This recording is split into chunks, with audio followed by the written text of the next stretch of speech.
사도행전 23장 24절에서 24장 1절까지의 말씀입니다.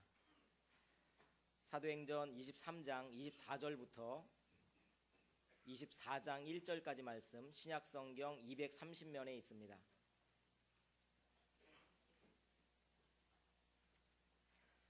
한 절씩 교독하시겠습니다. 또 바울을 태워 총독 벨릭스에게로 무사히 보내기 위하여 짐승을 준비하라 명하며, 클라우디오 루시아는 총독 벨릭스 가깝게 문안하나이다.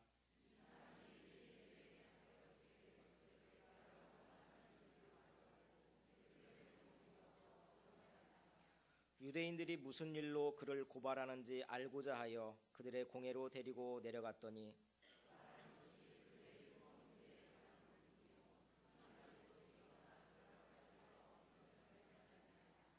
그러나 이 사람을 해하려는 관계가 있다고 누가 내게 알려주기로 곧 당신께 보내며 또 고발하는 사람들도 당신 앞에서 그에 대하여 말하라 하였나이다 하였더라.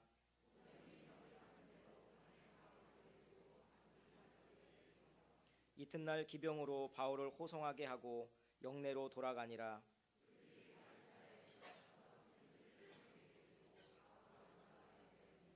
총독이 읽고 바울더러 어느 영지 사람이냐 물어 길리기아 사람인 줄 알고,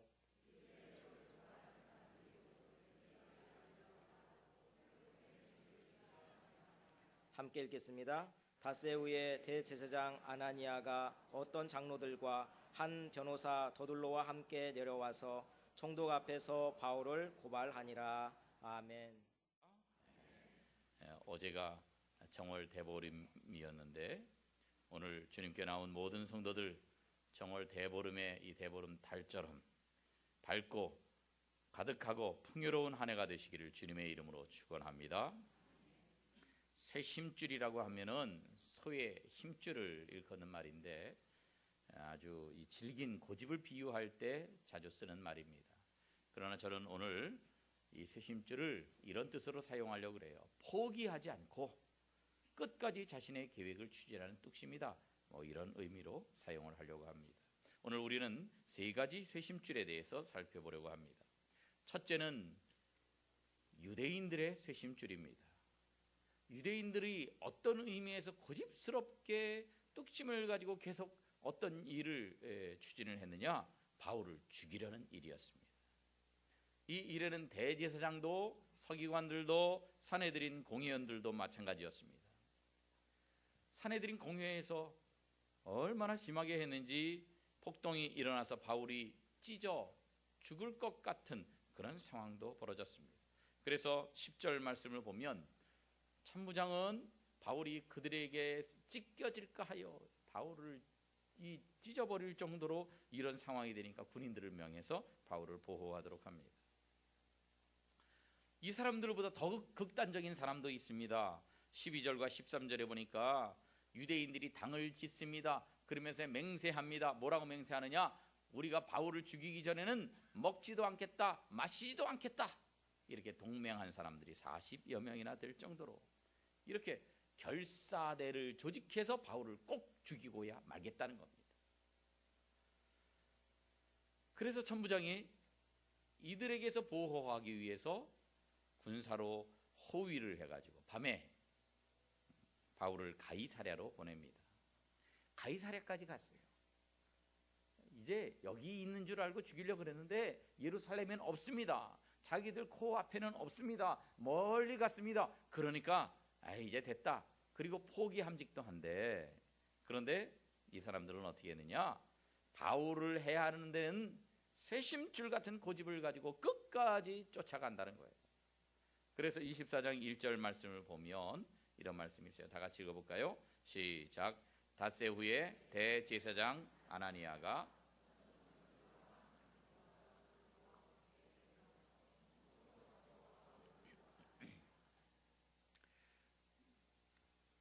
예루살렘에서 가이사랴까지 쫓아갔다는 거예요. 예루살렘에서 가이사랴까지는 약 100km 정도 됩니다. 그러니까 10리, 20리 정도가 아니고 250리 정도 떨어진 그 멀리 떨어진 가이사랴까지 쫓아갑니다. 당시 교통도 안 좋았는데 거기까지 갑니다. 그래 거기에 혼자 간 것도 아니고 변호사 더둘로와 함께 갑니다. 이 더둘로는 헬라계 유대인인데 유대법도 정통하고 로마법도 정통했던 사람으로 추측이 됩니다. 아나니아 제사장이 왜 더둘로와 함께 왔느냐? 바울을 제대로 고소해서 유죄 판결을 받아내려면 로마법 절차를 잘 알아야 되겠고, 또 재판을 유리하게 이끌려면 언변이 좋아야 돼요. 그래서 그런 사람을 앞세워서 가이사랴에 있는 이 벨릭스 총독에게 직접 가서 바울을 고소합니다. 그런데 여러분, 대제사장이라는 사람이 어떤 사람입니까? 뭐 하는 사람입니까? 성전에 있는 사람입니다. 성전에 있으면서 백성들이 제사를 드리러 짐승을 가지고 오면 그 짐승을 잡아서 하나님께 불태워 드리거나 때로는 요제나 거제를 드리고 전제를 드리고 그 사람의 죄를 용서해 주는 그런 역할을 하는 거예요. 어지간한 일이 아니면 성전을 떠나서는 안 됩니다. 그런데 멀리 가이사랴까지 갔어요. 왜 갔습니까? 좋은 일도 아니고 바울을 잡아 죽이기 위해서 간 겁니다. 근무지 이탈까지 해가면서 그 먼 데까지 가서 바울을 어떻게 하든 죽이겠다는 이 일념으로, 이 쇄심줄 같은 고집으로 거기까지 쫓아가는 거예요. 누구에게 재판을 받느냐? 총독 벨릭스에게 재판을 받습니다. 총독 벨릭스는 유대인이 아닙니다. 이 사람은 이방인입니다. 유대인들은 이방인하고 말도 섞지도 않습니다. 같이 식사도 안 합니다. 이방인의 집에도 들어가지는 않습니다. 거기 들어가면 이 티끌이라도 묻으면 이거 부정하다는 거예요. 그런데 자기 발로 이 이방인에게 재판을 받겠다고 들어간 겁니다. 그 총독 관저에 갑니다. 이방인이 거하는 집으로 들어갑니다. 자기 발로 갑니다. 더구나 이방인 총독 앞에 자기 동족인 바울을 고소하는 고소인 자격으로 섭니다. 대제사장의 위치로서는 여러 가지로 맞지 않는 겁니다. 게다가 변호사 더둘로를 통해서 이렇게 아부를 합니다. 24장 3절 말씀에 보면 이런 말씀이 있어요. 한번 같이 읽어볼까요? 시작. 벨리스가 가여 우리가 당신을 힘입어 태평을 누리고 또 이 민족이 당신의 선견으로 말미암아 여러 가지로 개선된 것을 우리가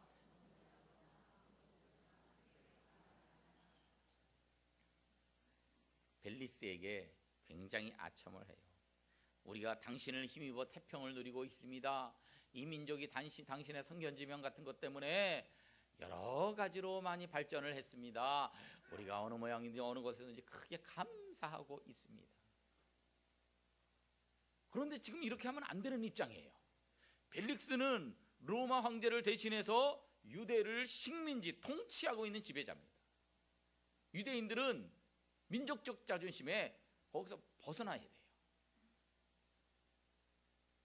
유대의 민족의 지도자인 대제사장이 그 식민지 통치를 하는 그 앞잡이인 벨릭스에게 가서 이렇게 감언이설로 아첨하고 아부한다는 것은 이거는 민족적 자부심도 없는 거고 종교적인 자긍심도 없는 그런 상태를 보여주고 있는 것입니다. 여러분, 어찌하다가 대제사장이 이렇게 되었습니까? 그에게는 단 한 가지 굳은 목적이 있었기 때문에 쇄심줄같이 포기하지 않는 목적, 바울을 어떻게든 잡아 죽이겠다는 것.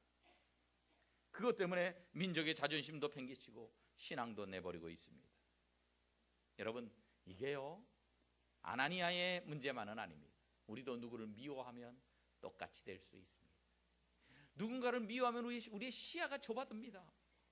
그러면서 객관적으로 보면 저건 아닌데, 그런데 본인은 그걸 느끼지 못하는 것입니다.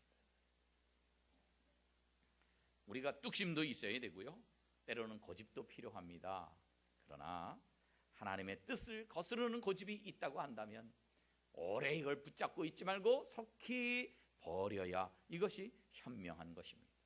아무쪼록 하나님이 원하시는 그 길은 뚝심 있게 걸어가되 하나님께서 원치 않는 그런 내 고집이 있다고 한다면 빨리 내려놓고 하나님 뜻에 순종하는 현명한 주의 백성들이 되시기를 주님의 이름으로 축원합니다. 두 번째 이 쇄심줄은 누구냐? 바울이었습니다. 바울을 죽이려고 하는 유대인들도 이 쇄심줄 같은 뚝심으로 밀어붙였지만 바울도 만만치 않은 쇄심줄이었습니다. 아무리 나를 괴롭히고 아무리 나를 핍박해봐라, 내가 복음 전하는 이 사명을 내버릴 것이냐? 아니다, 난 간다, 나는 한다, 그겁니다. 얼마나 억울한 매를 많이 맞았는지 몰라요. 고린도후서 11장에 보면 유대인들에게서 40에서 하나 감한 매를 5번 맞았어요. 25절에 보니까 3번 태장으로 맞고 1번 돌로 맞았습니다. 이렇게 생명의 위협을 받으면 야, 내가 뭐 무슨 떼돈 받고 하는 것도 아니고 내가 이거 왜 하나, 그래가지고 슬그머니 핑계대고 물러날 만도 한데 바울은 아니었습니다. 쇄심줄 같은 뚝심으로서 자기 사명의 길을 걸어갑니다. 아무리 방해를 해봐라, 나는 절대 물러나지 않는다. 나는 이 길을 간다. 나는 이 길을 간다. 주의 길을 간다. 이 바울의 심정을 잘 보여주고 있는 찬양이 있어요.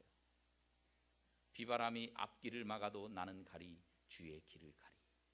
눈보라가 앞길을 가려도 나는 가리 주의 길을 가리. 이 길은 영광의 길, 이 길은 승리의 길.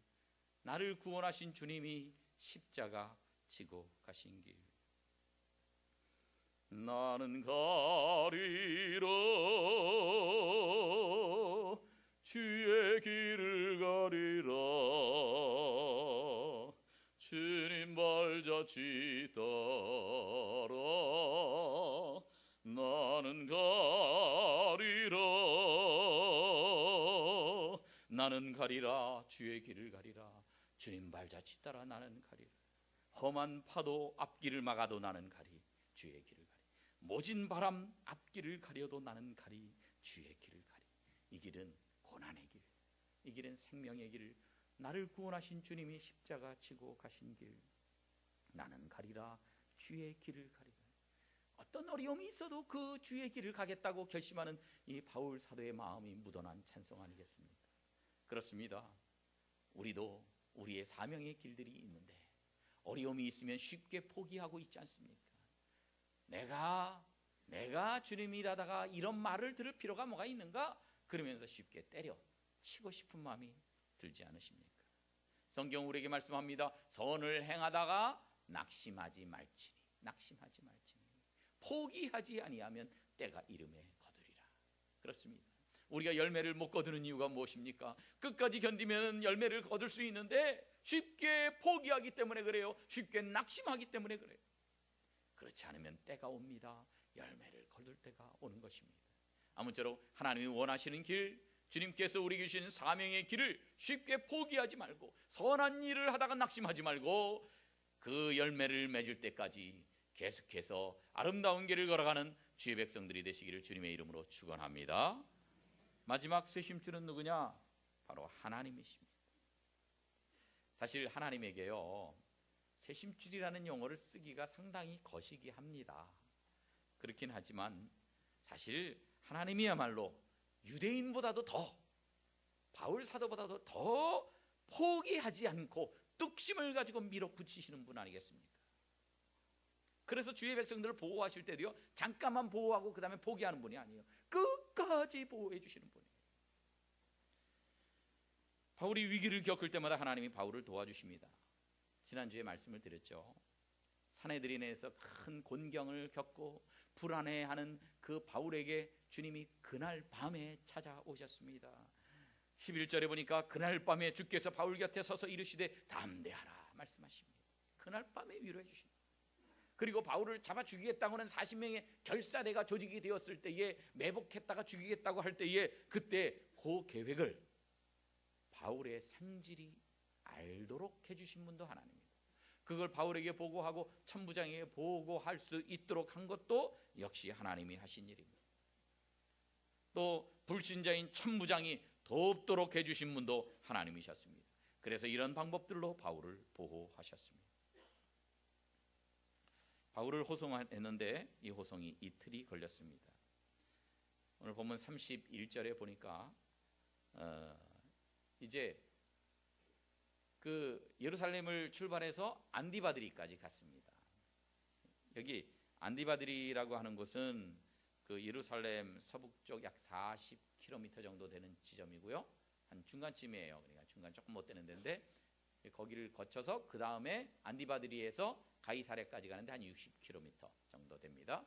그래서 이 안디바드리라고 하는 곳은 헤롯 대왕, 예수님 태어나셨을 때 아기를 다 죽여라 그렇게 명령했던 헤롯 대왕이 안디바드리 시를 건설을 했어요. 그러면서 자기 아버지가 안티파테르인데 그 아버지 이름을 따서 안디바드리라는 시를 이렇게 이름을 짓게 되었습니다. 여기까지는 험한 산길이에요. 험한 산길이기 때문에 470명의 군대가 호송을 했습니다. 산길에서 언제 매복을 하고 있다가 습격할지 모르기 때문에. 그런데 안디바드리부터 가이사랴까지는 평지입니다. 그래서 보병과 창군은 다음날 예루살렘으로 돌아가고 기병, 말 타고 가는 이 기병 70명으로 가이사랴까지 바울을 호송을 했습니다. 여러분, 바울을 보호하기 위해서 보병 200명, 기병 70명, 창군 200명을 준비해서 보호해 주신 하나님입니다. 바울이 뭡니까? 신분이 죄수입니다. 그런데 마치 왕을 보호하듯이 바울을 보호해 주었던 거예요. 하나님은 바울만 보호하시는 것이 아닙니다. 하나님이 원하는 길을 가는 하나님의 백성들을 보호해 주시는데 오늘날도 하나님은 우리를 천군 천사를 동원해서 우리를 보호해 주실 줄로 믿습니다. 우리가 인간적인 눈으로 보면 이건 바울의 생질이 정보력이 좋아서 그런 거다. 천부장이 이게 저 사람이 좋아서 해준 거다 이렇게 생각할 수 있지만 아니에요. 사람이 한 게 아니라 하나님이 배후에서 하신 것입니다. 바울을 보호하기 위해서 바울의 생질도 이용하시고 천부장도 이용하신 것입니다. 11절 말씀에 보면 하나님이 환상 중에 바울에게 하신 말씀이 있어요. 야, 내가 예루살렘에서 나의 일을 증언한 것 같이 로마에 가야 된다. 로마 가서도 복음을 증거하고 증언해야 된다. 주님이 말씀하신 겁니다. 그래서 바울을 로마로 보내시기 위해서 보호하신 거예요. 이 사람도 쓰시고 저 사람도 보내주시고 그래서 이 사람들을 통해서 바울을 보호하시는데 이건 주님이 보호해 주시는 거예요. 모든 것들을 주님이 동원하고 계시는 겁니다. 뿐만 아니에요. 천부장이 바울을 이제 총독에게 보내면서 그냥 군사들만 보낸 게 아니라 편지까지 써서 보냅니다. 그래서 이 바울이 이제 이러이러한 일을 거쳐서 이런 과정으로 이제 총독에게까지 가게 되었다. 이런 과정도 쓰면서 그렇게 편지를 보냅니다. 그런데 이 편지의 수신자가 벨릭스 총독입니다. 벨릭스는 유대 땅에 부임한 제11번째 총독입니다. 약 52년부터 58년까지 6년간 그렇게 총독으로 재임을 했는데 벨릭스가 본래는 노예 출신이었어요. 그런데 클라우디우스, 성경에서는 클라우디오 황제 때에 그 황제의 어머니 안토니아에 의해서 노예 신분이 해방이 됐어요. 이 사람이. 그러니까 이 안토니아에게 너무 감사해서 자기 이름을 거기다 이제 그 이름을 자기 이름으로 했어요. 이제 안토니아는 여성형이니까 남성형인 안토니우스로 이렇게 바꿔서 자기 이름을 붙였을 정도였습니다. 그래서 이 사람이 아주 간교하고 막 이래가지고 어떻게 해서 총독까지 됐어요. 아내가 3명이 있었는데 첫째인지 둘째인지는 확실하지 않습니다.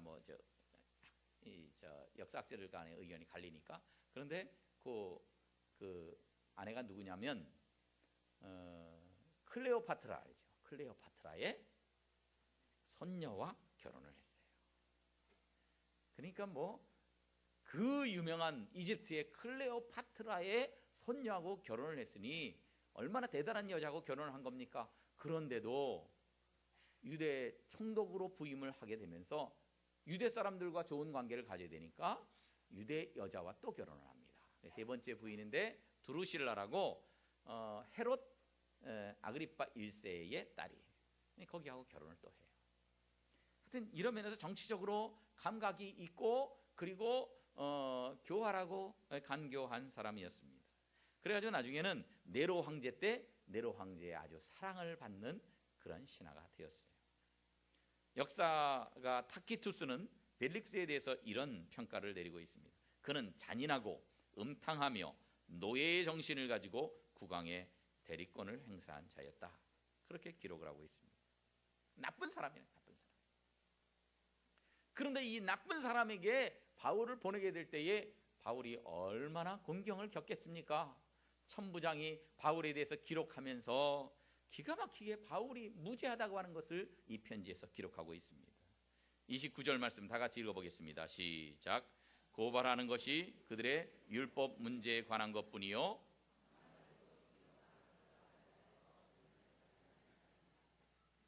내가 다 조사를 해봤더니 유대인들은 죽여야 된다 그러는데 그게 국법, 로마 국법에는 하나도 문제될 거 없다. 이 사람을 사형시킬 것도 없고 결박해서 감옥에 가둘 이유도 하나도 없다. 지네들 종교 문제다. 종교 문제. 우리가 재판에서 뭐 어떻게 유죄 판결을 내릴 것도 하나도 없다. 이 사람은 무죄한 사람이다 하는 것을 이야기하고 있습니다. 여러분, 이 벨릭스가 비록 탐관 오리였지만 그런데 천부장이 보낸 이 편지를 보고 벌써 바울에 대해서 미리 예단을 갖는 거예요. 미리 판단을 갖는 거예요. 그래, 이 사람 무죄한 사람이구만. 여러분, 첫인상이 얼마나 중요한 것인지 몰라요. 첫인상이 한번 딱 찍히면요, 그 첫인상을 바꾸려면은 그냥 이게 뭐 한 36시간 이상 계속 같이 있어야 그게 바뀔 정도로 쉽지 않은 겁니다. 그런데 이 바울에 대해서 좋은 첫인상을 갖도록 천부장이 기록해서 무죄하다고 보낸 겁니다. 여러분, 이것은 천부장이 돈을 받은 것도 아닌데 하나님이 천부장의 마음을 여셔서 바울 사도의 길을 도와주신 것이라 하는 거예요.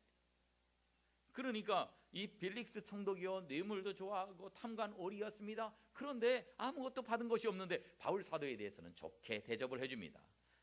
사도행전 24장 22절에 보니까 바울을 감옥에서 지키기는 지키는데 그 안에서 자유를 줘라. 그리고 친구들이 감옥까지 들어와가지고 바울 수발을 들 수 있도록 그걸 금하지 말아라. 이렇게 할 정도로 우호적으로 잘 대우해 주는 것을 보게 됩니다.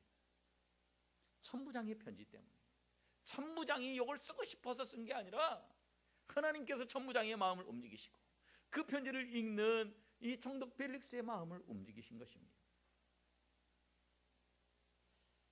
여러분, 이 악한 사람이라고 해서 반드시 나에게 꼭 악하게 대하느냐?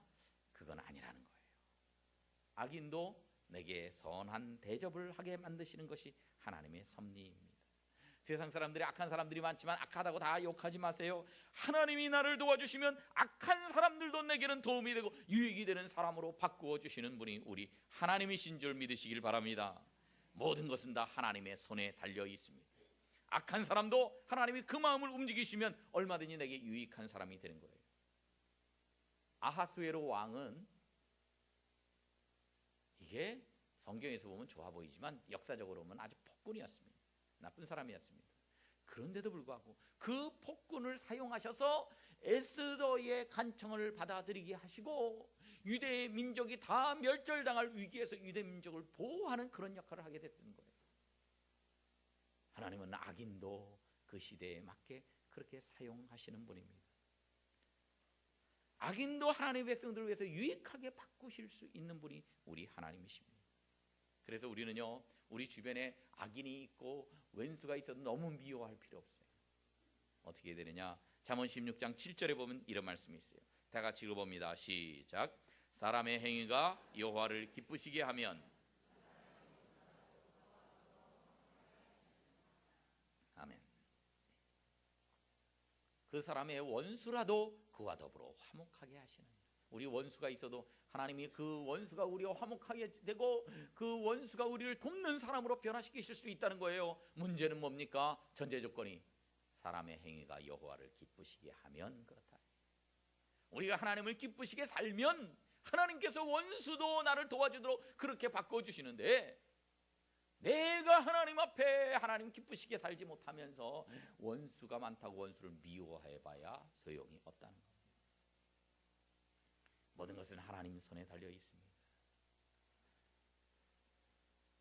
한밤중에 바울이 이 군사들을 대동하고 가이사랴까지 가는 그 길은 바울의 험한 인생길을 상징적으로 보여주고 있습니다. 깜깜한 어둠은 세상의 위험을 상징합니다.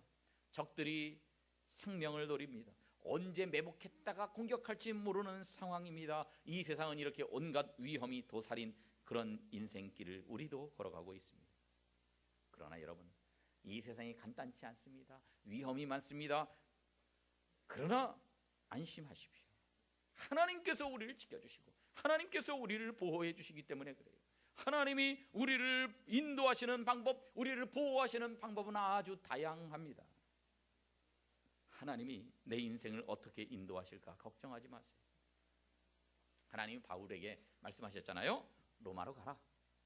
그런데요, 바울 사도는 그 말씀을 진작부터 들을 때에 아마 그렇게 생각을 했을 거예요. 1차 전도여행, 2차 전도여행 가는 이런 식으로, 3차 전도여행 가는 식으로 그냥 그렇게 가게 될 것이다, 로마로, 그렇게 생각을 했을 겁니다. 그런데 예루살렘에 가서 체포가 되었습니다. 그때부터 죄수의 신분이 됩니다. 그런데 여러분, 죄수가 되었다고 로마로 가는 길이 막혔습니까? 아닙니다. 오히려 뻥 뚫렸어요. 죄수의 신분으로 자기가 갈 줄은 바울은 미처 상상을 못하겠지만 하나님께서는 가장 좋은 방법으로 바울을 인도해 주신 것입니다. 그래서 하나님은 자유인인 이 바울보다도 죄수로서의 바울이 훨씬 더 안전하게 로마로 갈 수 있도록 보내신 것입니다. 왜냐? 자유인으로 갔으면요, 수행원이 몇 명 없었을 거예요. 40명이 결세에다가 달려들면 큰일 당합니다. 그런데 죄수의 신분으로 군인들의 호송을 받으며 가니까 안전하게 갈 수가 있었어요. 그것도 죄수의 신분으로 가니까 무료로 로마까지 갈 수가 있었던 것입니다. 그것이 하나님의 방법이었습니다. 여러분, 하나님께서 내 인생길을 인도하시는 방법은 무궁무진하십니다. 나는 혼자 이 어려운 세상 어떻게 헤치고 가나 걱정하고 있지만 하나님께서는 내 등 뒤에 계시고 나를 지켜주시고 나를 보호하시고 생각지도 못한 방법으로 나를 인도하시는 분이 바로 우리 하나님이십니다. 하나님은 우리 등 뒤에 계십니다. 하나님 없어 나 혼자 어떻게 살지? 아닙니다. 하나님이 내 뒤에 계십니다. 나를 지켜보고 계십니다. 나를 도와주고 계십니다. 그 하나님을 믿고 믿음으로 승리하는 여러분 되시기를 주님의 이름으로 축원합니다. 함께 찬양할 때에 나의 등 뒤에서 가사를 깊이 생각하시면서 1절과 2절만 찬송 드리겠습니다.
때로 우리 인생길에서 지치고 고나요 매일처럼 주저앉고 싶을 때가 있습니다. 그때 주님이 찾아오셔서 일어나 걸어라, 내가 새 힘을 주겠다, 내가 너를 도와주겠다 말씀하십니다. 우리가 평안할 때는 주님이 보이지 않습니다. 나 혼자 걸어가는 것 같습니다. 그러나 지치고 고뇌해서 넘어질 때면 다가와서 우리에게 손을 내밀어 주시는 분이 바로 우리 주님이십니다.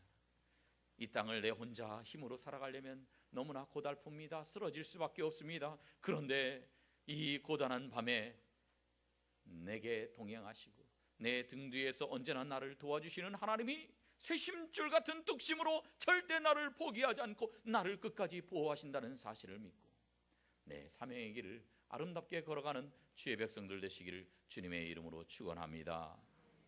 로마 제국은 조그만 나라가 아니었습니다. 그림에 보는 대로 로마 제국의 영토는 굉장히 컸습니다. 지중해를 완전히 감싸고 대부분의 유럽과 북아프리카 이 지역을 다 로마가 다스리고 있었습니다. 그 외의 나라도 로마의 영향권 아래 있었습니다. 엄청난 영토를 가지고 있는 대제국이었습니다. 그런데 하나님은 세계를 지배하고 있는 로마의 심장부 이 로마의 도시까지 예수 그리스도의 깃발을 꽂으려고 바울 사도를 보내고 계신 것입니다. 바울 혼자 가서 뭘 할 수 있다고? 죄수의 신분으로는 아무것도 못할 것 같은데, 그런데 무모해 보이는 일이지만 결국은 성공했습니다. 바울이 로마에 상륙한 지 300년 후에 주후 313년 콘스탄틴 황제는 기독교를 로마의 종교로 공인했습니다. 뿐만 아니라 사회의 변혁을 가져왔습니다. 죽음의 검투 제도를 없애버렸습니다. 법정과 군대의 주일 휴무 제도를 만들었습니다. 축첩을 비롯한 비성경적인 풍속을 없애버렸습니다. 우상 숭배를 제한했습니다. 복음 전파가 단순히 사람을 구원시키는 데서 그치는 것이 아니라 사회를 변혁시켰습니다. 세계사를 변혁시켰던 놀라운 일이 여기서 벌어진 것입니다. 하나님이 바울을 로마로 보내셨다면 오늘날 우리를 보내시는 곳이 있습니다. 오늘 내 앞에 있는 로마는 어디입니까? 우리 가정이 될 수도 있고 우리 직장이 될 수도 있습니다. 우리 동네가 될 수도 있습니다. 주님은 로마에 가서 우리의 사역을 감당하라고 말씀하시면서 그 사역을 감당하는 동안 어떤 어려움이 있어도 절대 포기하지 않고 우리를 보호하시고 우리를 인도하시는 하나님이십니다. 포기하지 않는 하나님처럼 우리도 포기하지 말고 쇠심줄처럼 내 사명의 자리로 나가고 절대 낙심하지 말고 결국은 우리 사명의 자리를 변혁시키고 변화시키는 놀라운 하나님의 쓰임을 받는 하나님의 백성들이 다 되시기를 주님의 이름으로